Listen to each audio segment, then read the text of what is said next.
Le jour où mon père, Lucien Quien, s'est remarié, la cérémonie était intime, mais débordante de chaleur. Une chaleur parfaitement mise en scène. La mariée s'appelait Louise Yi. Elle avait 15 ans de moins que lui, un visage d'une pureté angélique, une voix douce comme de la soie, et un regard posé sur mon père qui débordait d'une admiration et d'un amour non dissimulé. Les parents chuchotaient dans son dos. Lucien Quien a vraiment de la chance. Se remarier à son âge avec une femme si jeune et si belle. Et son dos. Mon père était aux anges. Il tenait Louise par la taille, son sourire si large que les rides au coin de ses yeux rayonnaient de bonheur. Au milieu de la réception, Louise I s'est approchée de moi, un verre à la main. Ses yeux brillaient à yeux. Sa voix était étranglée par l'émotion. Valentine, à partir d'aujourd'hui, je suis ta belle-mère. Je sais que je ne pourrai jamais remplacer ta mère, mais je promets de t'aimer comme ma propre fille. Une unique larme, parfaitement transparente, a roulé au moment précis où elle finissait sa phrase. L'assemblée était émue. Je ne demande rien, a-t-elle continué. Seulement le bonheur de ton père et que notre famille soit toujours en paix. Les adultes autour de nous hochaient la tête, approuvant. Quelle femme douce et compréhensive. Mon père, encore plus ému, l'a serrée dans ses bras pour la consoler, avant de se tourner vers moi pour me lancer un regard noir. Un regard qui disait « Tu vois, tu as encore fait pleurer ta belle-mère. » Je l'ai simplement regardée, silencieuse. Elle ne le savait pas. Je suis Valentine Lam. Sur Internet, je suis Professeur T, une blogueuse célèbre avec 3 millions de followers, spécialisée dans l'analyse et la dénonciation de toutes les formes de thé vert. Le thé vert, Lucha, terme désignant une femme qui cultive une apparence innocente et douce pour manipuler les autres et atteindre ses objectifs. Et la femme qui se tenait devant moi, Louise Yi, n'était autre que le sommet de cet art, la maître du thé du classement céleste, la grande prêtresse. J'avais vu toutes ses vidéos, lu tous ses articles, de véritables manuels de thé vert qui circulaient partout. Alors, au moment même où elle a commencé son numéro, je savais, le jeu venait de commencer. Et moi, la seule personne à avoir lu le script à l'avance, j'étais la seule joueuse capable de contre-attaquer. La première semaine après l'emménagement de Louisie, elle a commencé sa grande performance. Chaque matin, elle se levait à l'aube pour préparer un petit déjeuner d'amour pour mon père. Plats occidentaux, plats asiatiques, le menu changeait tous les jours, 7 jours sur 7. Quand il partait travailler, elle se mettait sur la pointe des pieds pour l'embrasser sur la joue, murmurant d'une voix tendre. « Fais attention sur la route, chérie. » Le soir, quand il rentrait, elle se précipitait pour l'accueillir, prenait son attaché-caisse, lui tendait ses chaussons et s'informait avec une sollicitude sans faille. « Tu as eu une journée fatigante ? Je t'ai préparé une soupe revigorante. » Elle a mijoté pendant 4 heures. Mon père, choyé comme jamais, rayonnait. Il n'arrêtait pas de me répéter. « Valentine, ta tante Louise est vraiment une femme exceptionnelle. J'ai enfin trouvé mon âme sœur. » Je me contentais de sourire, sans rien dire. Je savais que ce n'était que l'apéritif. Le plat principal, inévitablement, me serait destiné. Effectivement, le samedi matin, alors que je faisais la grasse matinée, on a frappé doucement à ma porte. « Valentine, tu es réveillée ? Tante a préparé les raviolis à la soupe que tu aimes tant. » Sa voix était si douce qu'elle en devenait écœurante. J'ai fait semblant de ne pas entendre. J'ai fait la morte. Un instant plus tard, j'ai entendu sa voix et celle de mon père dans le couloir. « Qui est... » Est-ce que Valentine est toujours en colère contre moi ? J'ai peur qu'elle ne m'aime pas. Peut-être que je devrais partir. Je ne veux pas être la cause de problèmes entre toi et ta fille. Sa voix tremblait, une souffrance parfaitement calibrée. Le 10-10 de la victime innocente. Juste après, les pas lourds de mon père se sont dirigés vers ma porte. Toc, toc, toc. Valentine, ouvre cette porte. Sa voix était déjà chargée de colère. Je me suis levée lentement. J'ai ouvert la porte. J'ai bâillé en essayant de garder un air ensommeillé. Papa, qu'est-ce qu'il y a de si bruyant? Il est tôt, je dors encore. Mon père était tellement en colère que sa main tremblait en me pointant du doigt. Louise I s'est immédiatement interposée pour apaiser la situation, sa voix faible et douce. Ne gronde pas, Valentine. Elle est encore étudiante. C'est normal qu'elle veuille dormir. C'est de ma faute, je n'aurais pas dû la déranger si tôt. Tout en parlant, elle m'a jeté un regard furtif, une étincelle de triomphe presque imperceptible. C'était la tactique classique du thé vert, l'attaque par procuration, se rabaisser pour mieux accabler l'autre. Elle s'accuse elle-même pour donner à l'adversaire le mauvais rôle, tout en activant l'instinct protecteur de l'homme. Mon père, évidemment, est tombé droit dans le panneau. Il l'a prise dans ses bras, encore plus attendrie, avant de se tourner vers moi pour m'aboyer dessus. Regarde-moi cette attitude. Tante Louise t'a préparé à manger, et c'est comme ça que tu la traites. Va lui présenter tes excuses. Immédiatement. J'ai haussé un sourcil. J'ai souri. Tante Louise, papa me demande de m'excuser, mais je ne suis pas sûre de savoir ce que j'ai fait de mal. Pourriez-vous m'éclairer? Son visage s'est figé une fraction de seconde. Elle ne s'attendait pas à ce que je refuse de jouer mon rôle. Elle a forcé un sourire. Ce n'est rien, Valentine. Tu n'as rien fait de mal. C'est moi, je n'ai pas été assez attentive. Je ferai mieux la prochaine fois. Oh, donc si je n'ai rien fait de mal, pourquoi devrais-je m'excuser? Mon père a frappé le mur de sa main, rouge de fureur. Tu deviens de plus en plus insolente. Tu ne comprends pas ce que je te dis? Je me suis tournée vers lui, parlant calmement. Premièrement, nous sommes samedi. J'ai le droit de faire la grasse matinée. Deuxièmement, je ne lui ai jamais demandé de me faire à manger. C'était sa propre initiative. Troisièmement, tu élèves la voix sur ta propre fille pour une femme que tu connais depuis moins de 6 mois. Tu trouves ça normal? Mes mots l'ont frappé comme une douche froide. Mon père s'est immobilisé, la bouche ouverte, incapable de répondre. Louise Yi a immédiatement fondu en larmes, sa voix tremblante. Valentine, tu te méprends sur mes intentions. Je voulais juste bien faire. J'ai eu un petit rire méprisant. Tante Louise, vous êtes bien la maître du thé du classement céleste sur Internet, n'est-ce pas? J'ai regardé toutes vos vidéos. J'ai continué, ma voix devenant glaciale. Cette technique s'appelle reculer pour mieux sauter, en utilisant les larmes comme appât. Dommage, ça ne marche pas avec moi. L'air s'est figé. Le visage de Louise devenu pâle. Ses lèvres tremblaient. Mon père, lui, ne comprenait absolument rien. Quoi? Quel art du thé? Valentine, de quoi tu parles? Je n'ai pas répondu à mon père. J'ai regardé Louise droit dans les yeux. Arrêtez de jouer la comédie. Votre niveau est trop bas. Si vous voulez vivre en paix dans cette maison, tenez-vous tranquille. Sinon, j'imprime l'intégrale de vos œuvres, en 2 copies, une pour vous et une pour mon père. Sur ce, j'ai claqué la porte. Clac! Je les ai laissés dans le couloir, abasourdis. Je savais que ce n'était que le premier round. Une femme comme Louise Yi n'abandonnerait jamais aussi facilement. J'ai allumé mon ordinateur, je me suis connectée à mon compte Professeur T et j'ai commencé à taper un nouvel article. Titre: Quand la maître du thé rencontre une experte. Partie 1. Comment contrer l'attaque d'initiation. Dans l'article, j'ai analysé méticuleusement chaque action de Louise ce matin, chaque mot, chaque expression. Puis j'ai donné la réponse modèle à mes lecteurs. La première tactique du thé vert est de se construire une image de perfection innocente. La seconde est se tuer avec une épée empruntée. Utilisez vos proches pour vous mettre la pression. Quand ces 2 tactiques sont combinées, ne vous énervez pas, ne débattez pas. Restez calme, sortez de leur logique, pointez du doigt le cœur du problème et laissez-les s'effondrer d'elles-mêmes. À la fin de l'article, j'ai laissé un avertissement. Quand le premier test échoue, une maître du thé passera à l'infiltration silencieuse. Elle envahira progressivement votre espace de vie. Symptômes courants.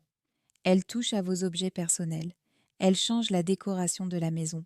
Elle mentionne fréquemment votre mère décédée devant votre père, en se comparant négativement pour susciter la pitié. Moins d'1 heure après la publication, les commentaires ont explosé. Mon Dieu, professeur, vous avez installé une caméra chez moi ou quoi? C'est exactement ma belle-mère. Elle a rangé toutes les affaires de ma mère, en disant qu'elle avait peur que ça me fasse de la peine. Je veux la suite. Je veux voir la maître du thé se faire détruire par la professeure. J'ai souri, en buvant une gorgée de café. Louise I, tu aimes jouer la comédie, n'est-ce pas? Très bien. Je vais te construire une scène. Et 3 millions de spectateurs à travers tout le pays vont te regarder. Voyons voir qui est la plus rapide. Toi pour jouer ou moi pour écrire. La guerre froide avait commencé. Après notre confrontation, Louise I a disparu de ma vue pendant 2 jours. Elle ne m'a pas adressé la parole. Elle n'a même pas croisé mon regard. Elle s'est repliée, adoptant l'attitude d'une victime blessée. Mon père, bien sûr, a mordu à l'hameçon. Il me traitait avec une froideur palpable. Il me tenait pour responsable de briser l'harmonie de sa nouvelle vie. Louise, quant à elle, redoublait d'efforts auprès de lui. Elle lui préparait des thés compliqués, lui massait les tempes, lui parlait d'une voix si douce, si pleine de sollicitude, qu'elle en devenait presque inaudible. Elle se reconstruisait une armure. Elle regagnait le terrain qu'elle avait perdu. Je n'ai rien dit. J'ai attendu. Mon article de blog avait prédit ses prochains mouvements. Et comme une horloge, elle a commencé. L'infiltration silencieuse. Le premier signe fut le salon. Le salon était mon sanctuaire. C'était la pièce que ma mère avait décorée. Tout y était à sa place depuis sa mort. Surtout la grande photo d'elle, posée sur le piano. Une photo en noir et blanc, où elle riait, ses yeux pétillants d'intelligence. Je suis rentrée de l'université un après-midi. La maison était silencieuse. Et j'ai vu. La photo n'était plus là.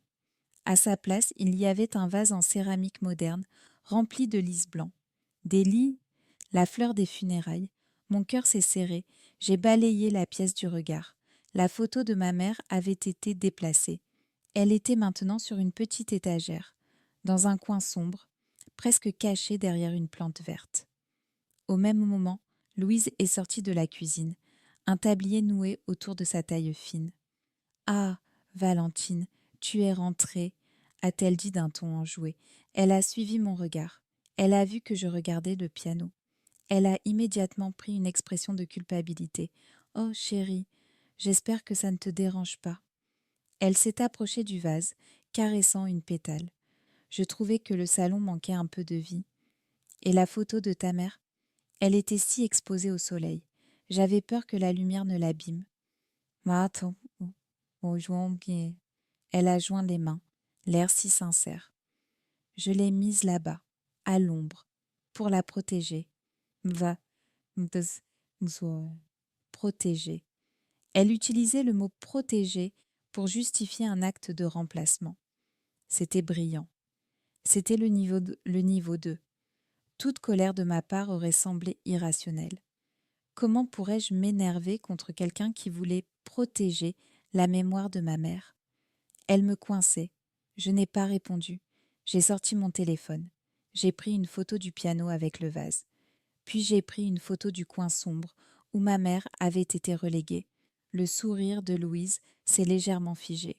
« Valentine, qu'est-ce que tu fais ?»« J'archive », ai-je répondu froidement. Je suis montée dans ma chambre. J'ai verrouillé la porte.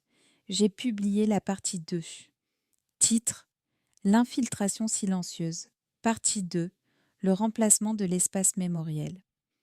L'objectif d'une maître du thé n'est pas de vous confronter, c'est de vous effacer. Elle commencera par les objets. Elle remplacera vos souvenirs par sa présence.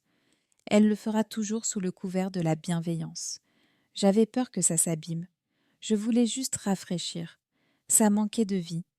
Elle vous force à choisir. Soit vous acceptez l'effacement, soit vous devenez la folle qui fait une crise pour un simple vase. La contre-attaque. Ne jouez pas son jeu, ne criez pas. Documentez, archivez, créez des preuves de l'effacement. Les commentaires ont afflué par milliers. Professeur, c'est la technique de l'usurpation. Ma belle-sœur a fait pareil avec les photos de mariage de mon frère. Elles sont terrifiantes. Elles vous font douter de votre propre santé mentale. Mais Louise ne s'est pas arrêtée là. C'était une attaque sur deux fronts, l'espace physique et l'espace émotionnel. L'espace émotionnel, c'était mon père. 3 jours plus tard, je les ai entendus parler dans leur chambre. La porte était entr'ouverte. Je ne voulais pas écouter, mais sa voix portait. Elle pleurait, des sanglots étouffés, discrets. Non, Kien, ce n'est rien. Dis-moi, Louise, qu'est-ce qui ne va pas? La voix de mon père était pleine d'inquiétude. C'est juste que, tout à l'heure, en faisant le tri dans le grenier, j'ai trouvé ça. J'ai entendu un bruit de tissu. C'est une robe. Elle appartenait à Hélène. Hélène, ma mère. Mon sang s'est glacé. Elle était si belle, a murmuré Louise. Tellement élégante. Je la regardais et je me sentais si. Elle a sangloté plus fort. Si petite, si insignifiante. Je ne serai jamais elle, Kien. Je ne pourrai jamais la remplacer dans ton cœur, ni dans celui de Valentine. C'était le coup de maître, l'apogée de l'art du thé, la technique de l'autodépréciation comparative. Elle mentionne ma mère, non pas pour l'insulter, mais pour la mettre sur un piédestal. Elle se place ensuite en dessous, se peignant comme une victime inadéquate, indigne. Elle ne demande rien, elle ne se plaint pas, mais le résultat est 1000 fois plus puissant. Mon père a immédiatement mordu. Chérie, ne dis pas ça. Sa voix était pleine de douleur. Hélène, c'est le passé. Tu es mon présent. Tu es mon avenir. Mais Valentine me déteste. Valentine est une enfant. Elle ne comprend pas. Je vais lui parler. Non, a-t-elle crié, une note de panique calculée dans la voix. Non, s'il te plaît, ne lui dis rien. Ça ne ferait que empirer les choses. Promets-moi de ne rien dire. Je vais juste essayer plus fort. Je vais essayer de me faire aimer d'elle. Elle avait gagné. Elle s'était positionnée comme une sainte martyre, prise en étau, entre le fantôme d'une femme parfaite et une belle fille cruelle. Et elle avait fait de mon père son protecteur, son chevalier. Il se sentait maintenant coupable de son propre passé et redevable envers elle. Elle avait complètement isolé Valentine. Moi, j'ai serré les poings. Je n'ai pas pu m'empêcher. J'ai ouvert la porte. Ils se sont retournés, surpris. Louise tenait la robe de soirée bleue de ma mère contre sa poitrine. Ses joues étaient humides de larmes, l'image parfaite du chagrin. « Vous avez fini ?» ai-je demandé, ma voix tremblante de rage contenue. Mon père s'est levé d'un bond. « Valentine, ça suffit. Tu espionnes ?»« Pas besoin d'espionner, » ai-je dit, en regardant Louise. Son numéro est si bruyant qu'on l'entend de la rue. J'ai tendu la main. « Rendez-moi ça. » Louise s'est agrippée à la robe, comme si c'était un bouclier. « Valentine, je ne voulais pas. » « Rendez-moi la robe de ma mère. »« Valentine !» a hurlé mon père. « Demande pardon à tante Louise. »« Pardon ?» j'ai ri. Un rire sec. « Pardon pourquoi ? Pour avoir interrompu la pièce de théâtre ?» J'ai regardé mon père. « Papa, tu ne vois pas ? Tu ne vois vraiment pas ? Je vois une fille insolente qui manque de respect à ma femme. » Et moi, ai-je dit, je vois un homme aveuglé par des larmes de crocodile. J'ai fait un pas en avant. J'ai arraché la robe des mains de Louise. Le tissu de soie a glissé sur mes doigts. Il sentait la naphtaline et le parfum de Louise.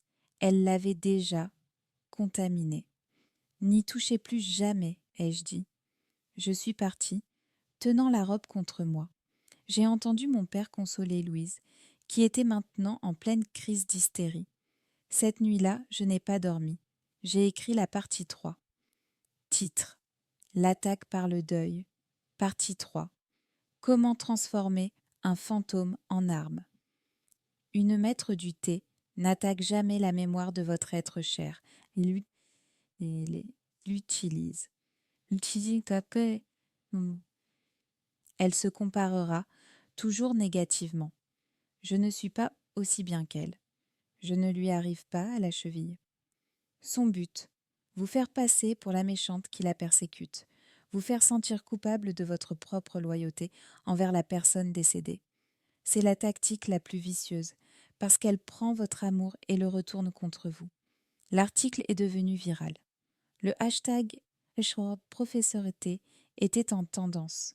Mes followers ne parlaient que de la guerre du thé en temps réel. Ils attendaient la suite. Ils ne savaient pas que l'ennemi, elle aussi, commençait à lire. La maison était devenue un champ de bataille silencieux. Après l'incident de la robe, mon père ne m'adressait la parole que par nécessité. J'étais devenue l'insolente, la cruelle, celle qui faisait souffrir sa pauvre femme. Louise, en revanche, avait parfaitement consolidé sa position. Elle était la sainte, la martyre. Elle endurait ma cruauté avec une patience angélique. Elle ne se plaignait jamais, mais son visage portait constamment les traces d'une tristesse noble, ce qui rendait mon père fou de culpabilité et de rage contre moi. Elle avait gagné sur le front domestique. J'étais l'ennemi dans ma propre maison. Mais sur Internet, j'étais une reine. Mon blog avait explosé. Le feuilleton en temps réel de la professeure contre la maître du thé était devenu un phénomène. J'avais gagné 1 million de nouveaux abonnés en une semaine. Mes analyses n'étaient plus de simples théories. Elles étaient des bulletins de guerre envoyés depuis le front. Professeur, j'ai utilisé votre technique de l'archivage. Mon mari a enfin compris que sa mère déplaçait mes affaires exprès. Ça, professeur T m'a sauvé la vie. J'ai compris que mon patron utilisait la fausse modestie pour me voler mes idées. Je gagnais. Partout, sauf chez moi. Louise avait changé, elle aussi. Elle avait arrêté les attaques frontales, fini les larmes, fini les confrontations émotionnelles. Elle était passée à la phase 3, celle que j'avais prédite, l'infiltration totale. Elle le faisait avec une précision chirurgicale. Mon café préféré ? Oh chérie, j'ai cru que c'était périmé, j'ai tout jeté. J'ai racheté cette marque, elle est bien meilleure pour la santé. Les livres de ma mère sur la table basse, je les ai mis à la bibliothèque Valentine. Ils prenaient la poussière. J'ai mis des magazines de décoration à la place. C'est plus accueillant. Elle gagnait du terrain, centimètre par centimètre. Elle n'effaçait plus ma mère. Elle m'effaçait, moi. Elle me rendait étrangère dans ma propre vie. Mon père applaudissait. Enfin, cette maison est bien tenue. Louise a un don pour l'organisation. J'étais en train de perdre. Je le savais. Ma rage sur le blog devenait plus palpable. Mes analyses plus tranchantes. Je n'étais plus une observatrice. J'étais une soldate acculée. Et c'est là que j'ai commis une erreur. J'ai sous-estimé mon adversaire. J'avais supposé que Louise était une simple maître du thé, instinctive, une artiste de la manipulation. Je n'avais pas réalisé qu'elle était aussi une stratège. Elle avait arrêté de jouer. Elle avait commencé à m'observer. Elle avait vu mon mépris lors de notre première confrontation. Elle avait senti ma haine lors de l'incident de la robe. Elle avait lu mes articles. Non, elle n'avait pas lu mes articles. Elle les avait étudiés. Le point de bascule est arrivé un mardi soir. Mon père était en déplacement pour 2 jours. La maison était d'un calme absolu. C'était juste elle et moi. Je m'étais enfermée dans ma chambre, travaillant sur un nouvel article dénonçant sa dernière manœuvre, l'empoisonnement par la nourriture. Elle préparait des plats que j'adorais, mais en y ajoutant un ingrédient qu'elle savait que je détestais, juste pour pouvoir dire « Oh, je suis désolée, je ne savais pas ». J'étais en plein milieu d'une phrase cinglante. On a frappé. 2 coups, secs. Pas le petit toc-toc hésitant de la victime. C'était un coup assuré. Je me suis figée. Valentine, sa voix. Elle n'était plus douce et mielleuse. Elle était normale, claire, presque amicale. Je n'ai pas répondu. La porte s'est ouverte. Louise Y se tenait sur le seuil. Elle ne portait pas son habituel tablier de femme au foyer parfaite. Elle portait un pantalon de soie noire et un simple chemisier blanc. Elle me regardait, et pour la première fois, il n'y avait ni larmes, ni admiration feinte, ni tristesse calculée dans ses yeux. Il y avait de l'intelligence, une intelligence froide et vive. Dans sa main, elle tenait son iPad. « J'ai frappé, dit-elle. Tu n'as pas répondu. Puis-je entrer ?» Elle n'a pas attendu ma réponse. Elle est entrée. Elle s'est assise sur le fauteuil de mon bureau d'élève. Comme si elle était chez elle. J'étais abasourdie. Cette femme n'était pas la Louise que je connaissais. « Qu'est-ce que vous voulez ?» ai-je demandé, sur la défensive. Elle a souri. Un vrai sourire. Pas une grimace de thé vert. Un sourire amusé. « J'ai lu votre blog, » dit-elle en posant l'iPad sur ses genoux. « Professeur T. C'est un travail remarquable. » Mon cœur a cessé de battre. Je suis restée immobile. « Vraiment, » a-t-elle insisté. L'analyse est brillante, précise, méticuleuse. Elle a fait glisser son doigt sur l'écran, surtout la partie 3, l'attaque par le deuil. Vous avez parfaitement capturé l'essence de la manœuvre. L'autodépréciation comparative pour activer le syndrome du chevalier blanc, c'est très bien formulé. Je ne pouvais pas respirer. Elle me regardait, son sourire s'élargissant. C'est juste dommage, a-t-elle continué, que le timing soit si parfait. Elle a tourné l'iPad vers moi. C'était mon blog. À côté, elle avait ouvert une application de prise de notes. C'était un journal. Samedi 10h05. Incident des raviolis. À côté, publication Professeur T. Partie 1. L'attaque d'initiation. Samedi 12h30. Mercredi 16h. Déplacement de la photo d'Hélène. À côté, publication Professeur T. Partie 2. Le remplacement de l'espace mémoriel. Mercredi 18h. Vendredi 21h30. Incident de la robe bleue. À côté, publication Professeur T. Partie 3. L'attaque par le deuil. Samedi 08h. Elle avait tout suivi, chronométré. Elle m'avait démasqué. Elle a levé les yeux de son iPad. Son regard était aussi tranchant qu'un scalpel. « Ah, c'est donc toi, Valentine, » dit-elle. Sa voix avait changé. Elle était devenue plus profonde, plus assurée. La célèbre professeure T. Elle s'est levée. Elle s'est approchée de mon bureau. Elle m'a regardée, moi, assise sur ma chaise, vaincue. Elle s'est penchée vers moi, un sourire en coin. « C'est donc toi qui apprends au monde entier comment me combattre. » Je suis restée figée sur ma chaise. L'air dans la pièce semblait s'être solidifié. Le sourire de Louise Guy ne la quittait pas. Ce n'était plus le sourire en coin, amusé. C'était un sourire de pur contrôle. La maître du thé venait de capturer la reine ennemie. « Tu es surprise, n'est-ce pas ?» dit-elle, sa voix toujours aussi claire.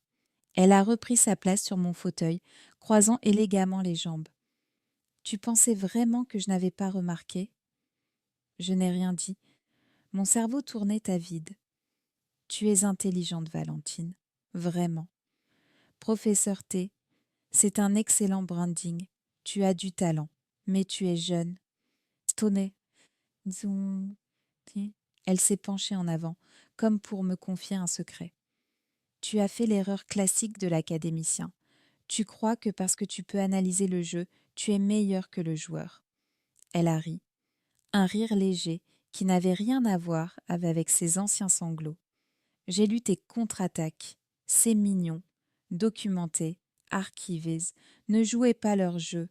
Elle a secoué la tête, presque avec pitié. Tu ne comprends pas, n'est-ce pas? Tu es dans ton petit blog à jouer à la guerre. Moi, je suis sur le terrain. Je joue pour ma survie. Votre survie? Ai-je réussi à articuler, ma voix rauque. Bien sûr. Elle a eu l'air surprise que je pose la question.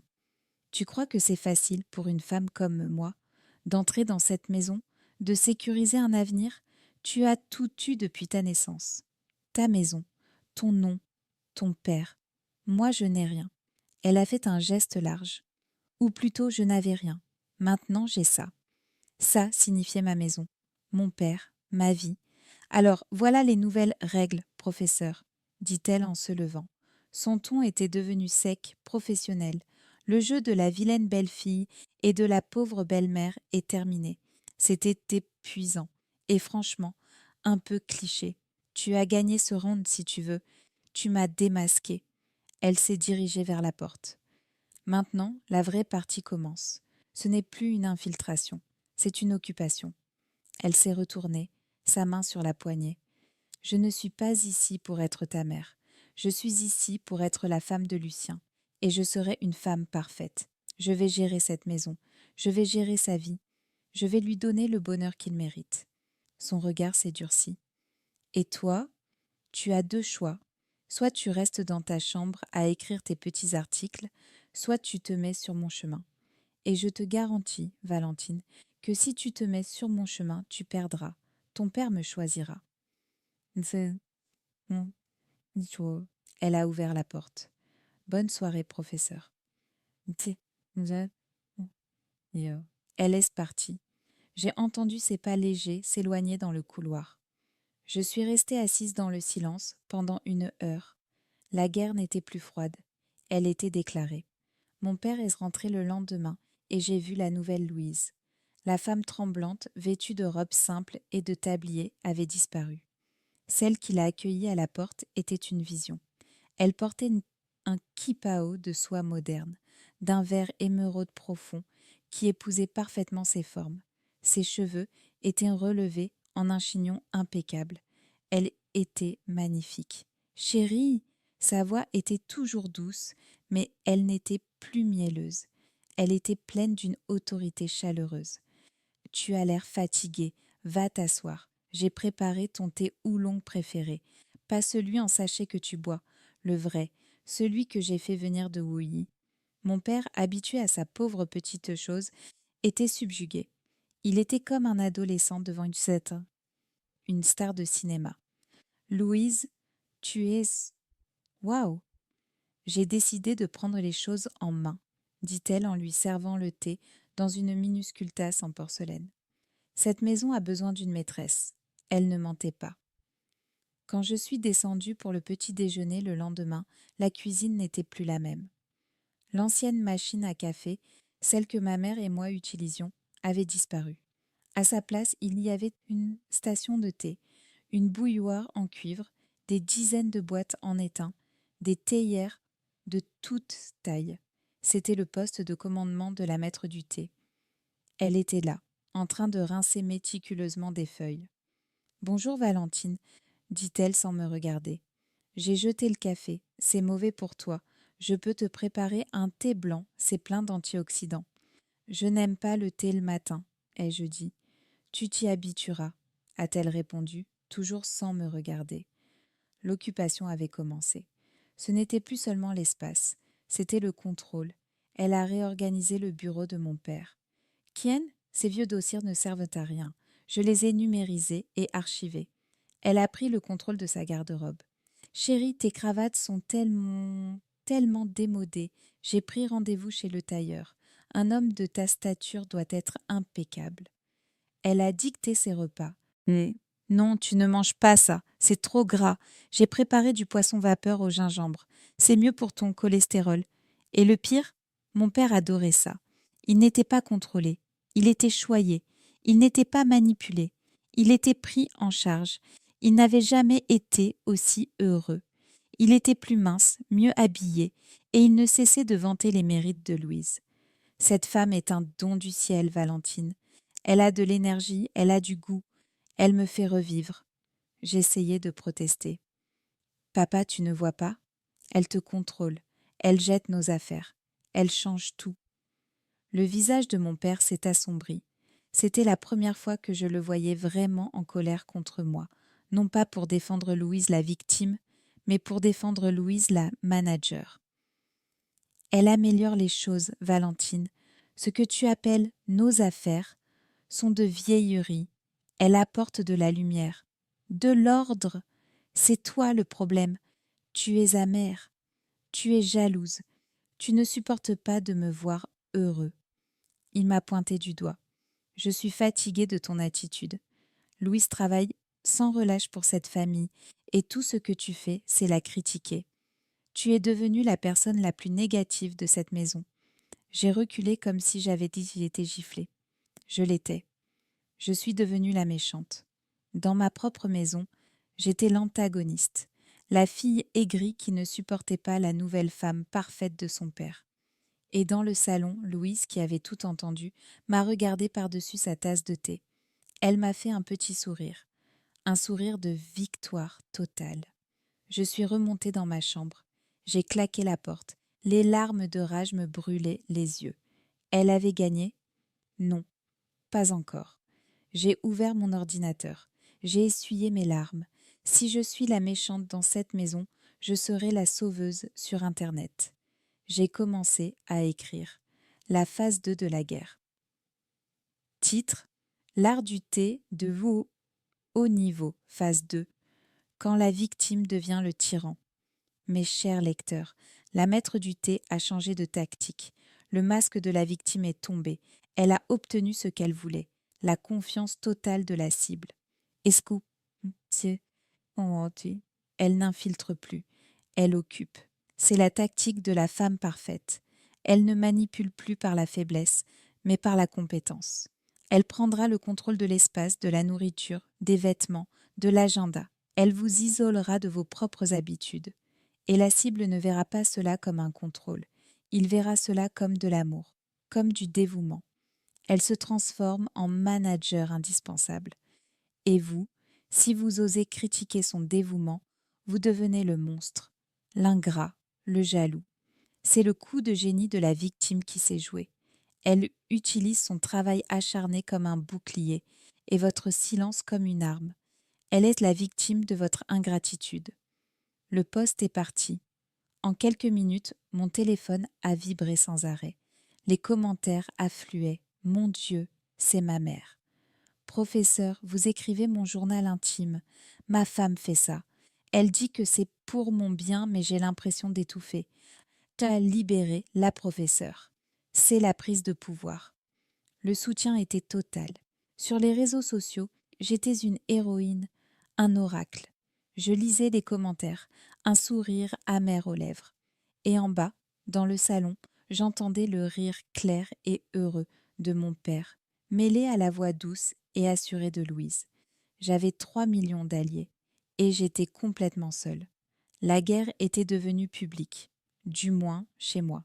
Je ne sais pas comment mon père a découvert le blog. Est-ce Louise qui, dans un faux moment d'innocence, le lui a montré? Chérie, regarde cette chose horrible que les gens écrivent. Ça ressemble tellement à nous. Ou, plus probable, est-ce un de ses collègues, un ami de la famille? Kien, j'ai vu ce blog. Professeur T, c'est fou, on dirait que cette fille parle de ta maison. L'humiliation. Pour un homme comme mon père, l'humiliation publique est pire que la trahison privée. Il m'a attendu un soir dans le salon. Il ne lisait pas. Il ne regardait pas la télévision. Il était assis dans le fauteuil de ma mère, dans le noir. Louise n'était pas là.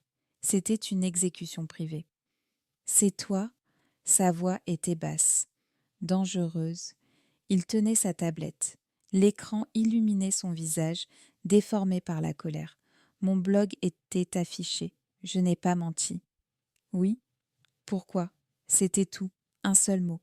Parce que c'est la vérité, ai-je dit, ma voix plus ferme que je ne le pensais. Il s'est levé d'un bond. Il a jeté la tablette sur la table basse. La vérité? A-t-il hurlé. Tu appelles ça la vérité? Tu étales notre vie privée. Tu humilies ma femme. Tu m'humilies, moi, devant 3 millions de voyeurs. C'est ça ta vérité. J'analyse un phénomène. J'expose des tactiques de manipulation. Ce n'est pas personnel. Pas personnel? Il riait, un rire sans joie. L'attaque par le deuil. Tu as écrit ça le lendemain du jour où tu as surpris Louise avec la robe de ta mère. Le remplacement de l'espace mémoriel, le jour où elle a déplacé la photo. Il s'est approché de moi. Tu es ma fille, et tu te sers de ta famille comme d'un vulgaire sujet d'étude. Tu nous dissèques en public pour amuser la galerie. Tu es pathétique. Elle est pathétique, ai-je crié, la rage montant enfin. Elle est venue ici, elle joue un rôle, elle te ment, Elle m'efface et toi tu la laisses faire. Tu es aveugle. » Il m'a giflé. La claque a résonné dans le salon silencieux. Ma joue me brûlait, mais c'était mon cœur qui saignait. « N'insulte plus jamais ma femme, » a-t-il dit, sa voix blanche. « Jamais. » Il a ramassé sa tablette. « Tu vas arrêter, ce soir. Tu supprimes ce blog, tu supprimes ces cochonneries. C'est fini. » J'ai porté la main à ma joue. « Non, » ai-je dit. Il s'est figé. « Quoi ? » « Non, je n'arrêterai pas. C'est la seule chose qui me reste. » Son regard s'est brisé. Il n'a pas vu une fille qui se battait. Il a vu une traîtresse. « Alors, tu as choisi, » a-t-il dit froidement. « Tu as choisi tes followers anonymes au lieu de ton père. » Il est parti. Il n'a plus rien dit. La maison est devenue un tombeau. Mon père ne me parlait plus. Louise, elle, était devenue la victime parfaite.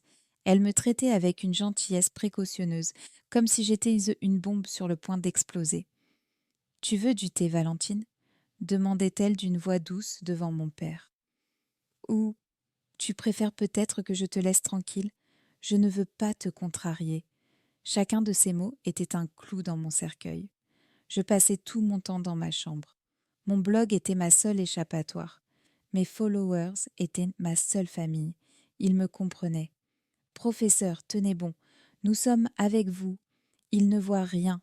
C'est un homme aveuglé. » Il m'encourageait. Il me donnait la force de continuer. Et puis, Louise a sorti sa carte maîtresse. L'arme nucléaire. Le coup de grâce. Elle était enceinte. Elle ne l'a pas annoncé. Oh non, c'était bien plus subtil. J'ai commencé à la voir différente. Elle avait des nausées matinales qu'elle essayait vaillamment de cacher. Elle portait des vêtements plus amples. Elle avait des envies soudaines de fraises en plein hiver. Mon père était aux anges. Il la couvait du regard. Et moi, je regardais ce spectacle avec un dégoût fasciné. C'était trop parfait. Le timing était impeccable. Comment me battre contre ça ? La fille jalouse est déjà un rôle ingrat. Mais la fille jalouse qui déteste sa belle-mère enceinte, c'est le rôle de la méchante de Disney. Mon père m'a convoqué. Sa colère avait disparu, remplacée par une sorte de supplication grave. « Valentine, » dit-il, « Louise est enceinte. » J'ai hoché la tête. Je sais, la mise en scène était évidente. Il a fermé les yeux, inspirant profondément. « Ne fais pas ça, s'il te plaît. Pas maintenant. » Il s'est assis en face de moi. « C'est une chance. Pour nous.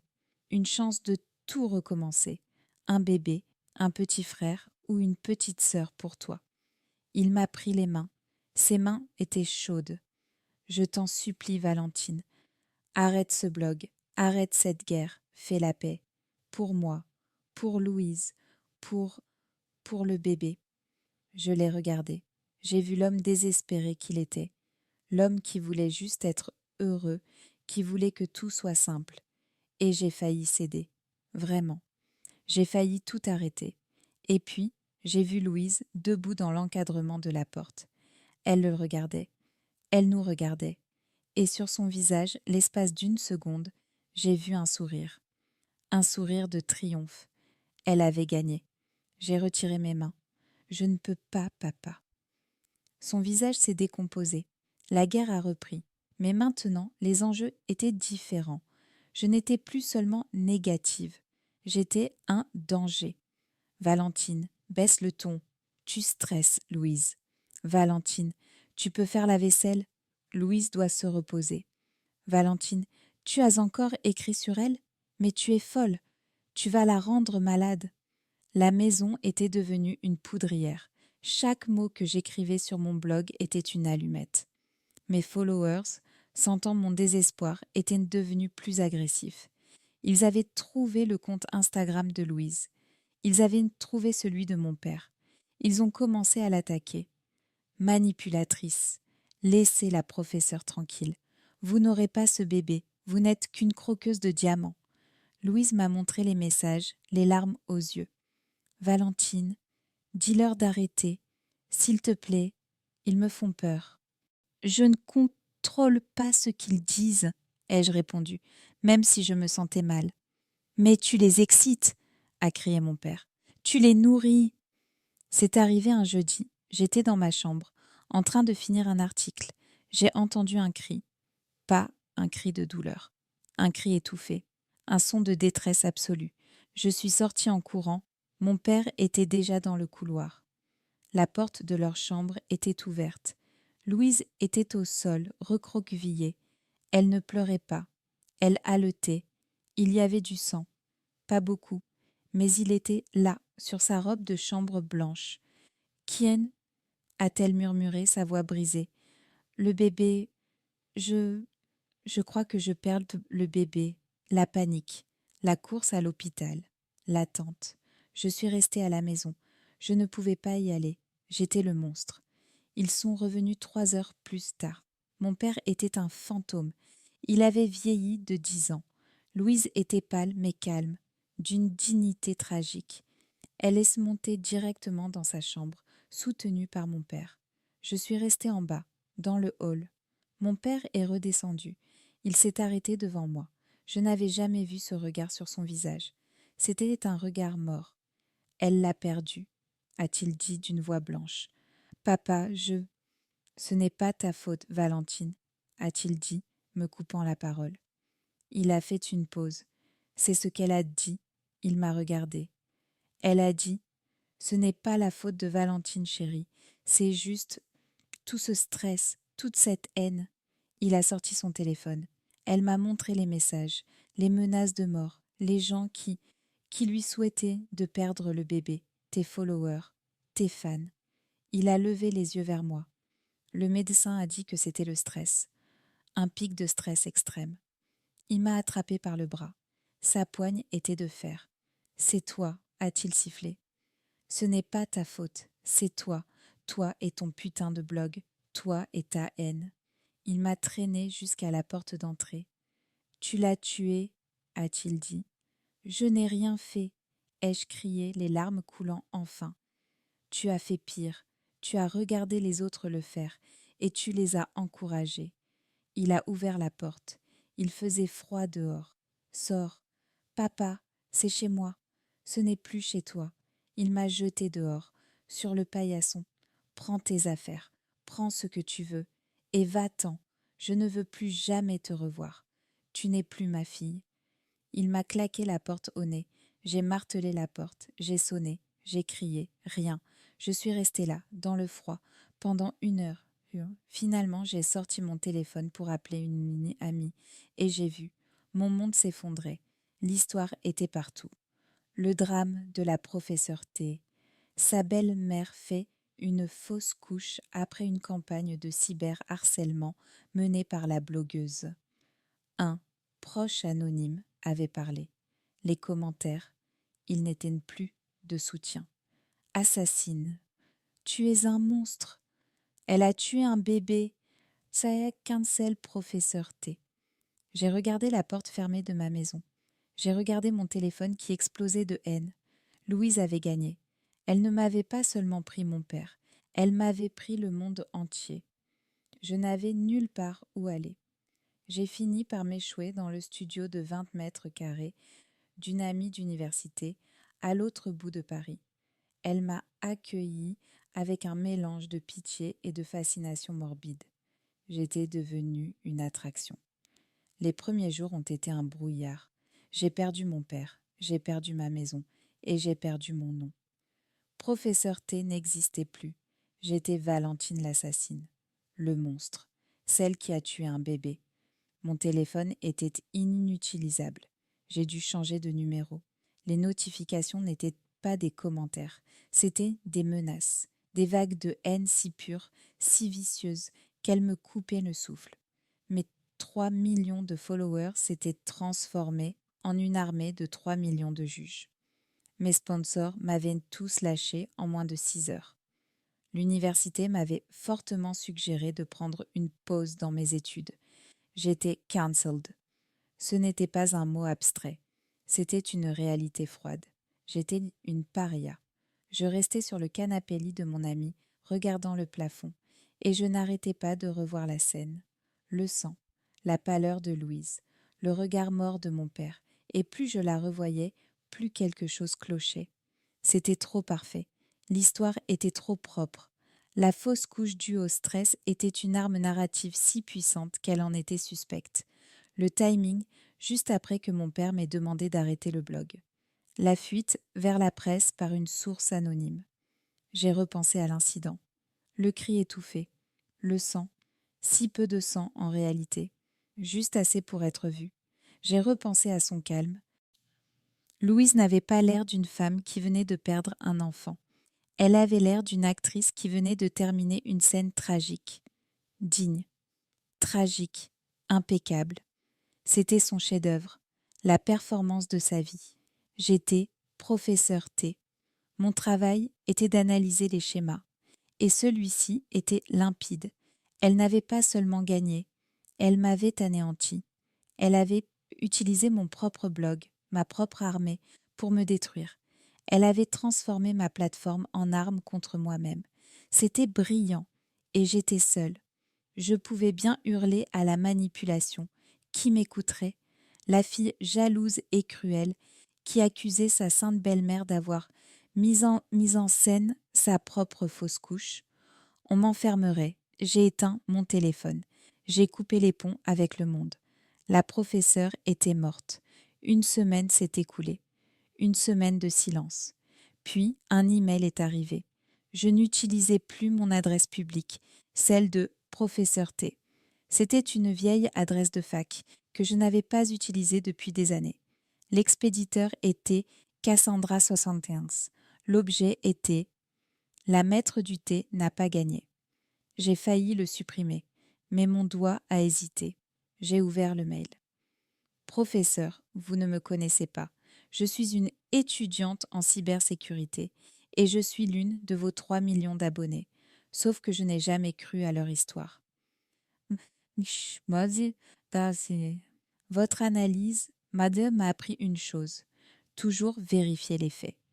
Toujours chercher le schéma. L'histoire de la fausse couche était trop parfaite. La fuite était trop rapide. Vous n'êtes pas un monstre. Vous avez été piégé. Mon cœur a commencé à battre. J'ai donc fait ce que vous faites. J'ai analysé l'adversaire. J'ai regardé Louisie. Et pas seulement son Instagram, j'ai vraiment regardé. J'ai fait défiler le message. Il y avait un fichier joint protégé par un mot de passe. Le mot de passe était dans le mail. Téver contre-attaque. Vous avez affaire à quelqu'un de bien plus fort que vous ne le pensiez, mais elle n'est pas invincible. Elle a fait une erreur. Elle a sous-estimé vos étudiants. Regardez le fichier et retournez au combat. C. J'ai cliqué sur le fichier. J'ai tapé le mot de passe. Ce n'était pas une théorie. C'était des faits. Cassandra avait creusé profondément. Louise Yi n'existait pas il y a 5 ans. Son nom avait été changé.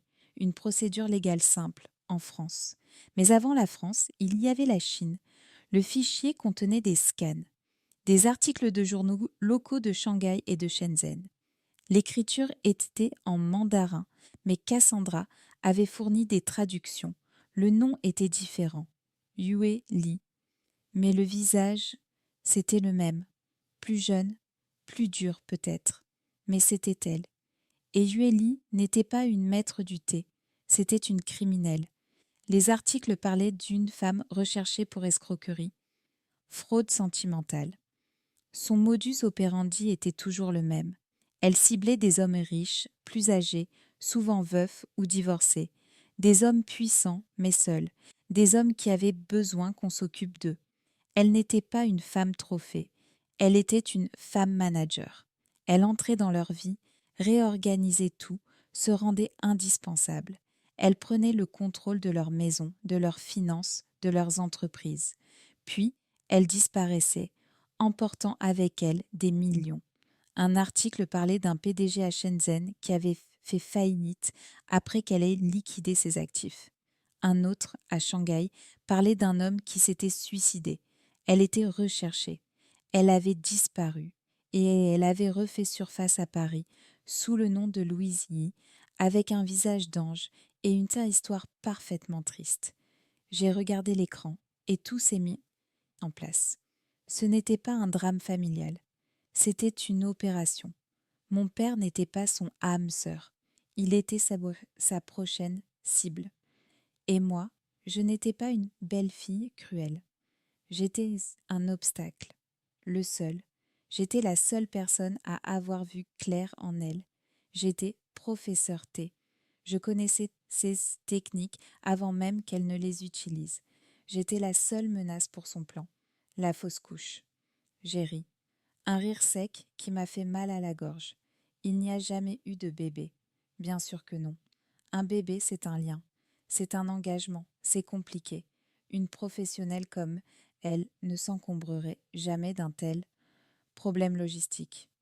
Elle n'a jamais été enceinte. C'était une performance. Un ventre en silicone. Peut-être. Des nausées jouées. La fausse couche n'était pas une tragédie. C'était une stratégie de sortie. Une arme pour m'éliminer. L'acte final pour briser mon père. Le lier à elle par le chagrin. Et s'assurer que sa fille, problème, soit définitivement écartée. C'était le thé vert au niveau criminel. J'ai fermé l'ordinateur.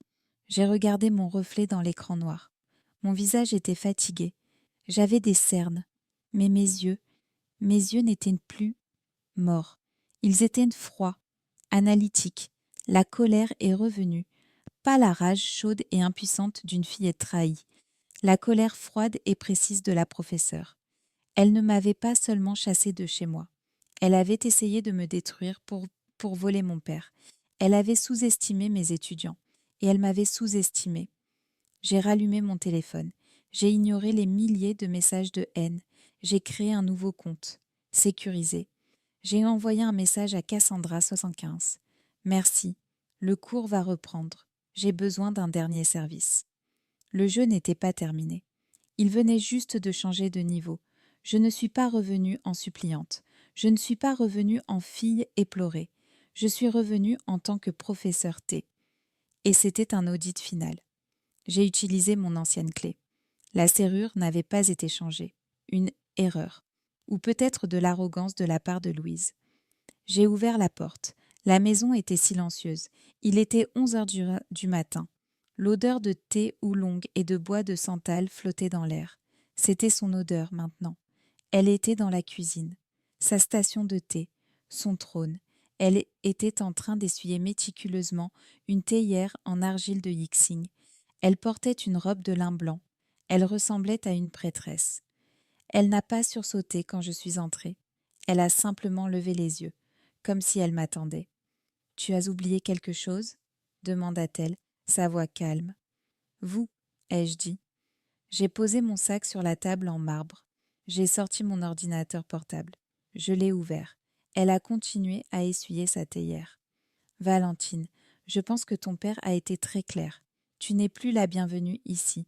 Cette maison ne lui appartiendra bientôt plus, ai-je dit. Ni à vous. » Elle s'est arrêtée. Elle a posé son chiffon. « Tu parles d'argent? C'est décevant. Je pensais que tu étais au-dessus de ça. Je parle de Yue Li, ai-je dit. » Le nom est tombé dans la cuisine comme un glaçon dans un verre vide. Son visage n'a pas changé. Pas un muscle n'a bougé. C'était la performance d'une vie. « Je ne sais pas de qui tu parles. » « Vraiment ?» J'ai tourné l'ordinateur vers elle. L'écran était rempli. Des articles de Shanghai, des photos d'elle plus jeune, menottée, des rapports sur des hommes ruinés. Un suicide. Fraude sentimentale. Ai-je lu à voix haute. Ciblant des veuves fortunées, se rendant indispensables, prenant le contrôle des actifs, disparaissant. J'ai levé les yeux vers elle. Votre performance était presque parfaite. La grossesse, la fausse couche, c'était un chef-d'œuvre. Vous m'avez éliminée pour avoir le champ libre. Elle m'a regardée. J'ai vu son esprit calculé. L'actrice avait disparu. La criminelle était là. Elle a ri. Un rire sec, sans joie. « Tu pensais être une professeure ?» dit-elle en s'approchant. Elle a contourné l'îlot central, s'arrêtant juste en face de moi. Son regard était noir. « Je suis le test que tu ne réussiras jamais. » Elle était si proche que je pouvais sentir l'odeur du thé sur sa peau. « Tu es intelligente, Valentine, mais tu es une enfant. Tu joues avec des théories. Moi, je joue avec la vie, la vraie. La vôtre est terminée, ai-je dit, reprenant mon assurance. Je vais montrer ça à mon père, et ensuite, j'appelle la police de Shanghai. Merci, ai-je continué, ma voix se brisant presque. Grâce à vous, j'ai compris. Elle a haussé un sourcil. Ce n'est pas le thé qui est toxique, c'est la personne qui le prépare. J'ai cru voir une lueur d'admiration dans ses yeux, ou peut-être de pitié. C'est une jolie phrase, dit-elle. Tu devrais la mettre sur ton blog. Ah, c'est vrai, tu n'en as plus. Elle a souri et elle a sorti son téléphone. Tu es vraiment revenu ici pensant que tu avais gagné? Elle a tapoté son écran. Elle me l'a montré. C'était un fil de discussion, une conversation entre elle et Cassandra 75. Non, pas Cassandra 65. Une fausse Cassandra. J'ai lu. Mon sang s'est glacé. C'était un script où Cassandra, la fausse, proposait à Louise de vendre des informations fabriquées sur Valentine. Et puis, une autre fenêtre, un blog, un nouveau blog, publié il y a une heure. Le titre était La vérité sur la professeure T par Cassandra 75. J'ai lu l'article. C'était un témoignage. La hackeuse y confessait comment Valentine l'avait contactée après la fausse couche. Comment Valentine, folle de chagrin et de vengeance, l'avait payé une somme astronomique pour fabriquer des preuves, pour créer une fausse identité en Chine, pour détruire Louise Yi par tous les moyens. L'article incluait de faux relevés bancaires, montrant un virement de Valentine Lam à Cassandra 65. Qu'est-ce que c'est que ça? Ai-je balbutié. C'est une contre-attaque, professeur, dit Louise, sa voix n'étant plus qu'un murmure satisfait. Tu vois, tu penses que je joue aux dames, je joue aux échecs. Elle s'est expliquée, comme un maître à son élève. Je savais que tu finirais par creuser. J'ai même laissé quelques indices. J'avais besoin que tu trouves quelque chose. J'avais besoin que tu reviennes, armé de ta vérité. Elle a rangé son téléphone. Parce qu'un scandale de fausse couche, ça s'oublie. Les gens sont versatiles. Mais une fille assez folle pour payer une hackeuse afin de fabriquer une identité criminelle à sa belle-mère. Ça, c'est inoubliable. Elle avait anticipé mon seul mouvement. Elle l'avait corrompu avant même que je ne le fasse. Elle n'avait pas seulement paré mon attaque. Elle l'avait utilisée pour me détruire définitivement. Papa, ai-je murmuré, regardant vers la porte. Oh, il le sait déjà, dit Louise d'un ton léger. La porte de la cuisine s'est ouverte. Mon père était là. Il n'avait pas l'air en colère. Il n'avait pas l'air triste. Il avait l'air dégoûté. Il tenait son propre téléphone à la main. Il lisait le faux blog de Cassandra.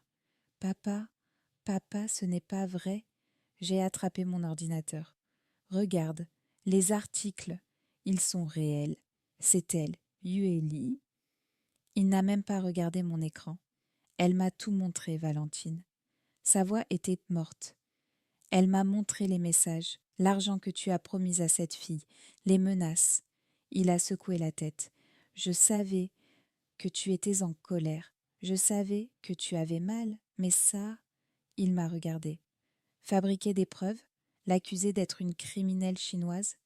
Il a eu un rire qui s'est brisé. Tu es malade, tu as besoin d'aide. Non, ai-je crié. C'est elle qui ment. J'ai regardé Louise. Elle avait les larmes aux yeux. Elle s'est approchée de mon père, attrapant son bras. Chérie, je t'en prie. Sa voix de victime était de retour. Ne sois pas dur avec elle. Elle est perdue. Elle ne sait pas ce qu'elle fait. Ce n'est pas de sa faute. C'était la dernière touche. La sainte pardonnant à son bourreau. Mon père l'a serrée contre lui. Et il m'a regardée, par-dessus son épaule. Va-t'en, Valentine, et ne reviens pas tant que tu n'auras pas vu un médecin. Je ne te reconnais plus. Je suis restée là, mon ordinateur ouvert sur la vérité, une vérité que personne ne croirait jamais. Louise, nichée dans les bras de mon père, m'a regardée. Elle m'a souri. J'avais perdu. Ce n'était plus une défaite, c'était une annihilation. Le monde n'avait pas besoin de preuves. Il avait soif d'une histoire. Et l'histoire de la belle fille, folle de jalousie, qui engage une hackeuse pour fabriquer une fausse identité criminelle à sa sainte belle-mère, était bien meilleure que la mienne. Mon amie m'a demandé de partir. Val, je suis désolée, dit-elle, n'osant pas me regarder. Mes parents, ils ont vu l'article. Ils disent que tu es instable. Ils ont peur pour moi. Instable. C'était le nouveau mot pour folle. J'ai pris le peu d'affaires que j'avais. J'ai erré. J'ai trouvé une chambre minuscule, sous les toits, dans le 19e arrondissement. Un endroit que personne ne pouvait lier à Valentine Lame. J'ai payé en liquide. Avec le peu d'argent qui me restait, j'étais au fond, plus bas que le fond. J'avais creusé sous le fond et j'avais trouvé un nouvel abîme. Professeur T était un mème, une blague, un synonyme de vengeance toxique. Mon père avait bloqué mon numéro. Louise Yi avait gagné. Elle avait tout, ma maison, mon père et même mon nom, qu'elle avait réussi à salir au point qu'il était inutilisable. J'ai passé des jours dans cette chambre. J'ai débranché Internet. J'ai coupé le son du monde. Il n'y avait plus de combat, plus d'analyse. Il n'y avait que le silence. Et dans ce silence, je me suis souvenu, je n'avais pas tout perdu. Il me restait une chose, une boîte. Une boîte que j'avais récupérée à la maison, juste après la mort de ma mère, bien avant l'arrivée de Louise. Une boîte que j'avais toujours gardée avec moi. Elle contenait ses journaux intimes, pas ses journaux de femme au foyer, ses journaux d'artiste, ses carnets de croquis, ses notes, ses pensées. Hélène, ma mère, je ne les avais jamais vraiment lus. C'était trop douloureux. Maintenant, je n'avais plus rien d'autre. Je me suis assise sur le sol de ma chambre misérable et j'ai ouvert la première boîte, l'odeur de vieux papier et d'encre.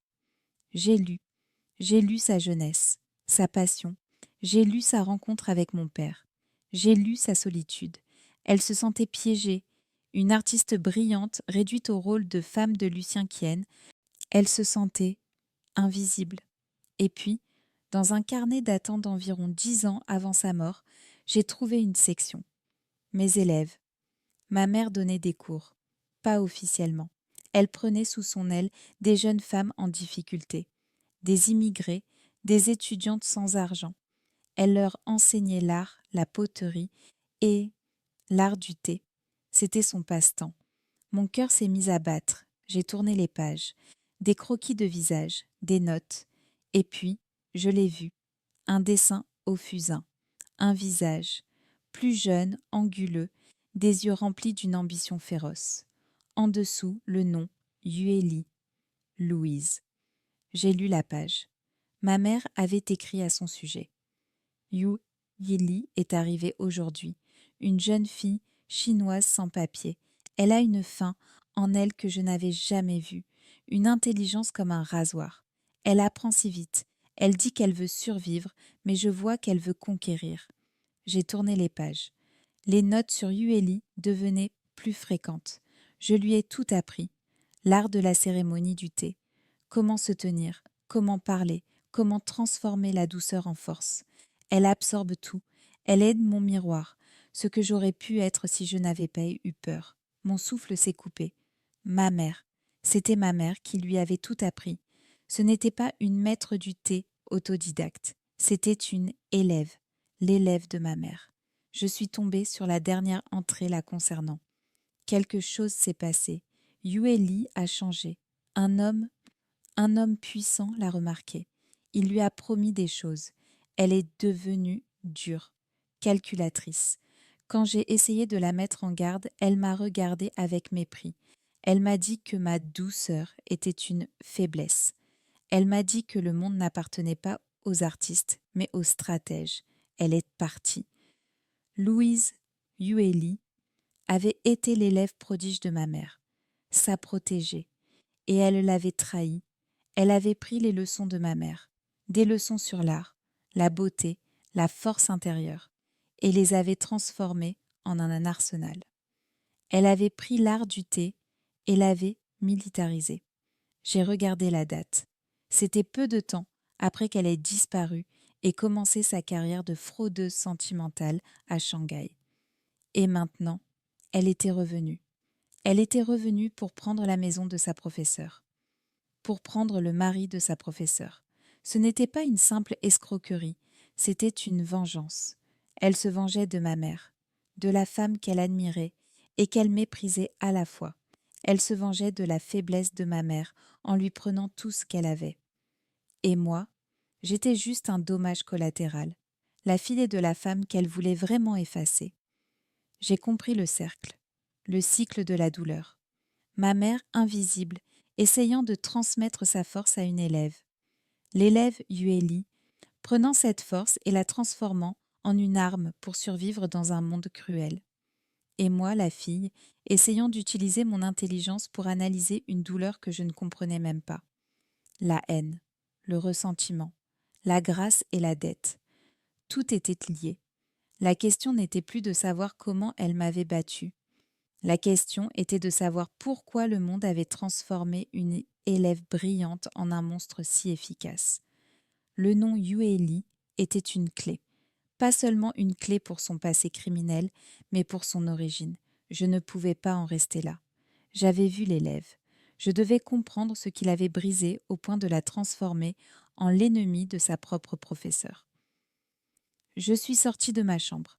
J'ai marché jusqu'à la bibliothèque publique la plus proche, un endroit anonyme avec un accès à Internet public. Professeur T était morte, mais l'analyste en moi était bien vivante. J'ai commencé à chercher. Plus Yue Li fraude, mais Yue Li art du thé Shanghai. Les archives numériques sont une chose merveilleuse. Je suis tombée sur un vieux forum, un blog d'étudiants en art datant d'il y a plus de 15 ans. Et je l'ai trouvé. Pas la criminelle, pas la maître du thé. Yue Li, l'étudiante. Elle écrivait avec passion des articles sur la philosophie du shadow, des poèmes sur la couleur d'une infusion. Elle était brillante, idéaliste.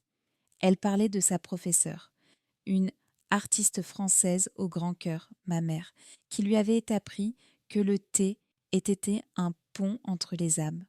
C'était elle. Je lisais la jeune femme que ma mère avait vue. J'ai continué à creuser dans les archives du forum. Yueli avait participé à un concours, une compétition prestigieuse pour jeunes artistes du thé. Elle avait gagné. Et c'est là que tout a basculé. J'ai trouvé un autre article. Un article d'investigation publié dans une petite revue d'art en ligne. Le titre était « L'art de la séduction. Comment l'innocence a triomphé à la compétition du thé de jade ». Mon sang s'est glacé. L'article, écrit par un critique masculin plus âgé, ne parlait pas de sa technique. Il ne parlait pas de sa philosophie. Il parlait de ses yeux humides, de sa voix douce, de sa beauté exotique et fragile. Il l'accusait d'avoir séduit les juges, tous des hommes plus âgés. Il l'a appelé un thé vert.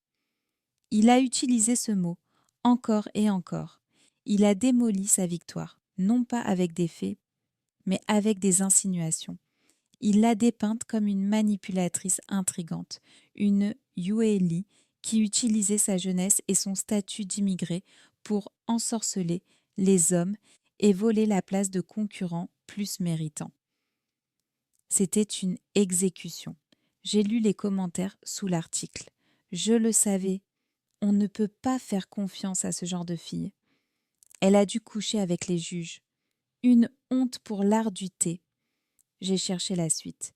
Yue Li a été disqualifiée. Le prix lui a été retiré. L'école d'art l'a renvoyée sous la pression du scandale. Elle a tout perdu. Pas à cause d'un crime, pas à cause d'une erreur, mais à cause d'un article. Un article d'analyse. Un article qui exposait la vérité. Un article exactement comme les miens. Je me suis reculée de l'écran. J'ai eu la nausée. Je n'étais pas la première professeure T. Quelqu'un d'autre, il y a 15 ans, avait dû utiliser cette même épée de la vérité pour exposer une thé vert. Et il avait détruit la vie d'une jeune femme brillante. J'ai compris. Mon Dieu, j'ai tout compris. Yueli n'a pas été pervertie par ma mère. Elle a été détruite par le monde. Elle avait appris de la manière la plus dure la leçon que ma mère, dans sa douceur, ne pouvait pas lui enseigner. La leçon que, dans ce monde, si tu es une femme, et surtout une femme belle et intelligente, ta compétence ne suffira jamais. On te soupçonnera toujours. On t'accusera toujours d'utiliser autre chose. Le monde lui a dit qu'elle était un thé vert. Alors, elle a regardé le monde et elle a dit « Très bien, si je suis un thé vert, je ne serai pas la victime. Je serai la meilleure. Je serai la maître. » Ces leçons de thé n'étaient pas une simple escroquerie. C'était sa méthode de survie. Elle avait pris le poison qu'on lui avait fait boire. Et elle en avait fait son arme. Elle avait pris les règles d'un monde patriarcal qui ne permet aux femmes de réussir que par la douceur et la manipulation. Et elle avait écrit le manuel. Elle ne détestait pas ma mère. Elle se vengeait du monde de ma mère, le monde de l'art pur et de la douceur qui n'avait pas pu la protéger, le monde qui l'avait punie pour être ce qu'elle était. Et moi, j'étais la fille de sa professeure. Pire encore, j'étais devenue exactement le même type de personne qui l'avait détruite. Professeur T. J'utilisais mon intelligence et ma plateforme pour analyser et exposer. Je me donnais le beau rôle de la professeure, la détentrice de la vérité, tout comme ce critique l'avait fait. J'avais continué le cycle. J'avais jugé Louise sans jamais me demander pourquoi elle était devenue ce qu'elle était. Je l'avais vue comme une ennemie, un cas d'étude, et non comme une femme brisée. Je me suis souvenue de la conversation dans la cuisine. Louise, tu penses être une professeure? Je suis le test que tu ne réussiras jamais. Valentine, ce n'est pas le thé qui est toxique, c'est la personne qui le prépare. J'avais eu tort, terriblement tort. Ce n'était pas la personne qui était toxique, c'était le monde qui l'avait empoisonné. J'ai pensé au message de mon propre blog. Funu konkantro tain trasan, hei jiaosu, ho chicken de klangye. Les femmes n'ont pas besoin d'être des thés verts ou des professeurs. Elles ont juste besoin d'être écoutées. Et j'ai réalisé. Louise était le thé vert. Une femme qui ne pouvait pas parler ouvertement, alors elle manipulait pour survivre. J'étais la professeure. Une femme qui ne pouvait pas ressentir, alors elle analysait pour se protéger. Nous étions toutes les deux des produits du même système. Deux femmes qui n'avaient jamais été vraiment écoutées. Et dans notre guerre, nous n'avions fait que prouver au monde qu'il avait raison de nous mettre dans des cases. J'ai fermé l'ordinateur. Je n'avais plus d'ennemis. Je n'avais que du chagrin. Je suis rentrée dans ma petite chambre sous les toits. Ce n'était plus une prison. C'était un sanctuaire. J'ai rebranché mon ordinateur. Je me suis connectée à Internet. J'ai ignoré le torrent de haine qui continuait de couler, bien que plus faiblement. J'ai ignoré les articles me traitant de folle. J'ai ouvert le dossier de Cassandra 75. Le vrai dossier. Celui contenant les preuves de la fraude de Yueli, les articles de Shanghai, tout. L'arme nucléaire qui pouvait la détruire. Je l'ai regardé pendant une longue minute. J'ai pensé à la jeune Yueli, détruite par un article d'investigation. Et je me suis souvenu d'une phrase dans un des journaux de ma mère. Une phrase qu'elle m'avait dite à moi quand j'étais adolescente, après que j'ai utilisé mon intelligence pour blesser cruellement une camarade de classe. Valentine, tu es brillante. Sa main avait caressé mes cheveux. Tu peux utiliser ton intelligence comme un bouclier pour te défendre, mais ne l'utilise jamais comme une épée pour détruire. J'avais passé la dernière année à aiguiser mon intelligence pour en faire une épée. J'avais détruit Louise et m'étais détruite moi-même dans le processus. Je ne ferai pas cette erreur une deuxième fois. J'ai pris le dossier Yueli et je l'ai déplacé dans la corbeille. J'ai vidé la corbeille. La guerre était finie parce que j'ai refusé de tirer le dernier coup. À la place, j'ai fait une autre chose. J'ai allumé ma webcam. Pour la première fois depuis des mois, je me suis connectée à mon ancien compte Professeur T. J'ai lancé un direct. Mon visage est apparu à l'écran. Fatigué, sans maquillage, dans ma chambre anonyme. Immédiatement, les spectateurs ont afflué. Et la haine. Regardez, la folle est de retour. Assassine. Va te faire soigner. J'ai attendu. J'ai respiré. Et j'ai parlé. Bonsoir, ai-je dit. Ma voix était calme. Vous me connaissez comme professeur T. Pendant 1 an, je vous ai appris à analyser et exposer ce que nous appelons les thés verts. J'ai construit ma carrière en vous apprenant à juger. J'ai regardé la caméra. Et j'avais tort. Le chat s'est figé. La haine s'est arrêtée, remplacée par une confusion stupéfaite. J'avais tort, ai-je répété. Pas sur les tactiques, elles sont réelles, mais sur la cause. J'étais tellement occupée à être la professeure, à me cacher derrière mon intelligence, que je n'ai jamais demandé pourquoi. Pourquoi tant de femmes ont-elles l'impression de devoir utiliser ces méthodes pour survivre? J'ai parlé de la pression. J'ai parlé du fait d'être réduite à une apparence. J'ai parlé de la peur de ne pas être entendue. Je vous ai appris à voir des thés verts, partout. Mais je n'ai jamais réussi à voir des femmes qui ont peur, des femmes qui se battent, des femmes qui, comme moi, ont trouvé un rôle à jouer parce qu'on ne leur laissait pas d'autre choix. On nous demande d'être douces, mais pas faibles, intelligentes, mais pas menaçantes, belles, mais pas provocantes. C'est un test impossible à réussir. Alors certaines deviennent des thés verts, des manipulatrices qui utilisent la douceur comme une arme. J'ai fait une pause. Et d'autres deviennent des professeurs, des analystes froides qui utilisent l'intelligence comme un bouclier. J'ai souri, un sourire triste. Nous sommes les deux faces d'une même pièce, des femmes qui n'ont jamais été simplement écoutées. Je ne suis pas une professeure, je ne suis pas une victime, je suis juste Valentine, et je suis désolée, ce blog est terminé. J'ai mis fin au direct, je me suis déconnectée, je me suis sentie légère. 2 jours plus tard, mon père a appelé. Il n'a pas laissé de message, il a juste appelé. Je n'ai pas répondu. Ce n'était pas encore le moment, mais je savais qu'il avait vu la vidéo. Je savais qu'elle aussi l'avait vue. 1 semaine plus tard, j'ai reçu un appel de la voisine, la vieille dame d'à côté. Valentine, c'est étrange. La maison de ton père est vide. Vide? Oui, j'ai vu la femme de ton père, Louise, partir hier, avec une seule valise. Ton père est rentré ce soir et il est juste assis sur le porche. Il a l'air perdu. Elle avait disparu. Elle était partie. Elle n'avait pas vidé les comptes. Elle n'avait pas pris la maison.